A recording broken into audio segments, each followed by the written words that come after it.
Alrighty everybody, and welcome back to the channel. Today we're going to be taking a look at some numbers. Yay, fun! Now, so this is on Clan Hunt, and what we're going to be doing is two things.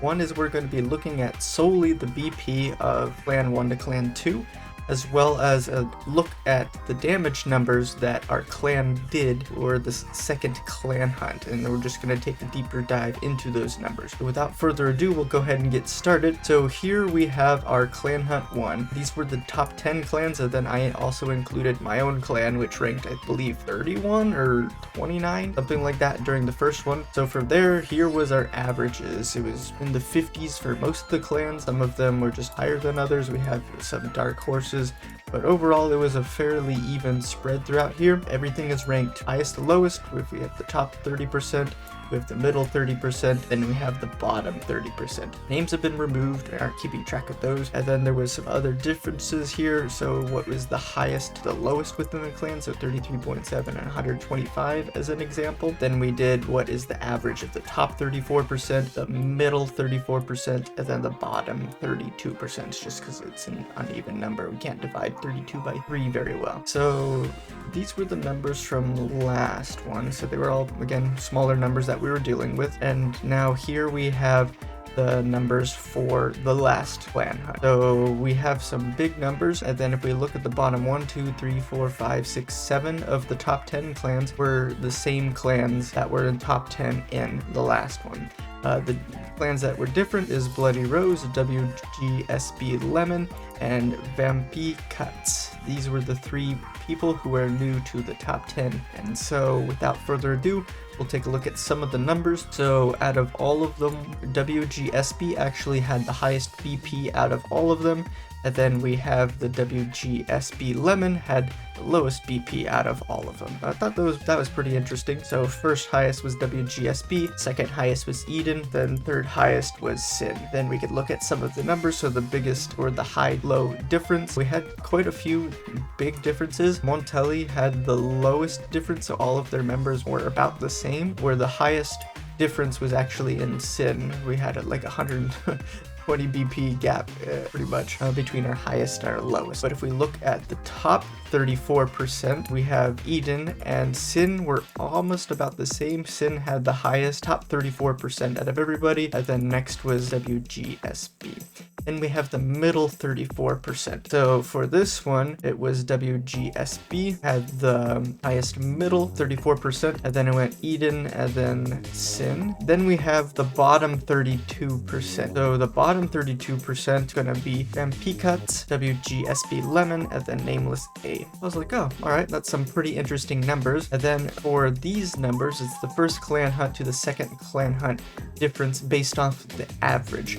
So Sin had the highest growth over all of the clans since from the first to the second, and then WGSB had the next highest, and then Psycho in that order. I was like, all right, that's just BP. BP is just a number, as many would say, but it does correlate somewhat to relative strength as far as being able to have a maximum damage output. So if we look at some of the damage numbers that we did, all of the names are redacted right here. The way it worked was we have day 1, this is your first attack, your second attack, your third attack, and then this is simply the damage in millions. So the first attack, this player did 23 million. Second attack, they did 64.6 million. Then the third attack, they did 17.3 million. And then this is basically which stage they hit, whether that was a third, fourth, or first stage. I didn't calculate rounds into this just because that would have added another layer on top of things, as pretty much everybody in the top 10 was most likely to have hit round 16 or higher on the first day. So I could take out all of these numbers right here and redo my calculations, but there were some hits on here that was the round 16 and up, as like the 64.6 million is an example.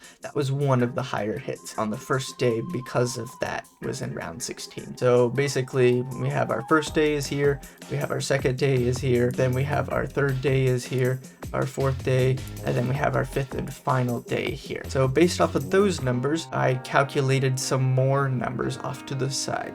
So we have our total average damage, which is basically every single damage out was done is calculated into that, and then the total damage. Again, this is rounded up, so it's not quite accurate, but it's close enough to that number. The average ranged from anywhere from 51 all the way to our 11.6 at the bottom, but it's a fairly decent range here. And then our total damage, again, 770, and then our bottom was 174. So there was quite a big variance here. I think looking at global versus APAC, this damage number, I don't even know what the total damage number, I didn't calculate that. Pretty sure for our clan we were ranked 5th overall between global and APAC. So overall, not too shabby. Then we have some additional numbers down here. So these are basically for this column, which is the first attack done for day 1, what were the counts for them. So this was useful in figuring out which stages took the most attacks in order to clear, in other words. So if we look at this, stage 2 took the most attacks to clear on stage 1 for the first attack. Then we had a tie for the second attacks, and then for stage 3 for the third attack. Then we have the total damage numbers dealt for those stages. So I didn't calculate averages or the differences between them. As an example, it'd be 6 attacks at 81.6 million damage, and then I would have had to have done that based off of the average of that stage's health. However, it wouldn't have taken effect until the second day when we were fully into round 16, is why I didn't crank those numbers. As you can see, we go from like 81, 112, 90 to 150, 240, 250. Basically, the further we went into the days, the stages, the greater we did. And then something else to notice is for the later stages, it was actually our first and our second hits that were not as optimal, I guess, so to speak, on certain stages. But then there was greater variance where it wasn't just whatever. As you can see, like first attack, a lot of it was like count 2, then second attacks, a lot of it was our second hits basically for stage 1, and then third basically was for the final stage. I was like, okay, that's some pretty interesting numbers, and this is it broken down more specifically into the days. So for day 1, our stage that took the most hits was the first stage. On day 2, again, it was the first stage. On day 3, it was actually the 5th stage. Day 4, it was the 4th stage. And then day 5, it was back to the first stage. What this is telling me is that overall, the first stage was the most difficult overall from a mathematical standpoint for our guild. So that's some of the numbers that we have there. But then the final numbers that I calculated was more about the averages and the summaries for all of these numbers. Like what do all of these numbers mean at the end? So if we take a look at this, so on average, based off of each individual attack, so the first, the second, and the third attacks, we had an average of 7.5 hits within each type of attack for the first stage, 4.9 for the second stage, 5.3 for the third stage, 6.2 for the fourth stage, and 7.1 for the 5th stage. So in order, that means that the first stage was the most difficult, the 5th stage was the second most difficult, the 4th stage is third stage is 4th, and the second is the 5th. So that means that according to this, based off of solely the number of hits, that the second stage was the easiest to clear. So I was like, okay, very interesting right there. Then we have the summary, so the total number of hits spent on each of the individual stages, so 112 on stage 1, 73 on stage 2, 80 on stage 3, 93 on stage 4, and 106 attacks on stage 5 for a total of 464 attacks total. It's like, alright, that's pretty sweet right there. Next, we have just the average based off of the number of attacks dealt per attack. So again, we could see stage 1, 202 million, stage 2, 174 million, stage 3, 160 million, stage 4, 200 million, and then stage 5 is 196 million. I'm saying million, but I'm thinking, oh yeah, because it's average. I was like, wait a second, it's not billion. So I was like, okay, that's pretty interesting. You would think that this, who has the least number of hits, would be less or would not have quite as high as an average, especially as I'm pretty sure stage 2 had a little bit less HP than some of the other stages, whereas like stage 1, stage 4, and stage 5 I think had the highest in HPs. So I was like, okay, that was pretty interesting that it didn't really correlate based off of the number of damage dealt to it. Like, huh, that's pretty interesting. So it means that the hits were more effective for these lower stages, 2 and 3, than they were for some of the stages that were a little bit higher. Finally, we have the breakdown just by day.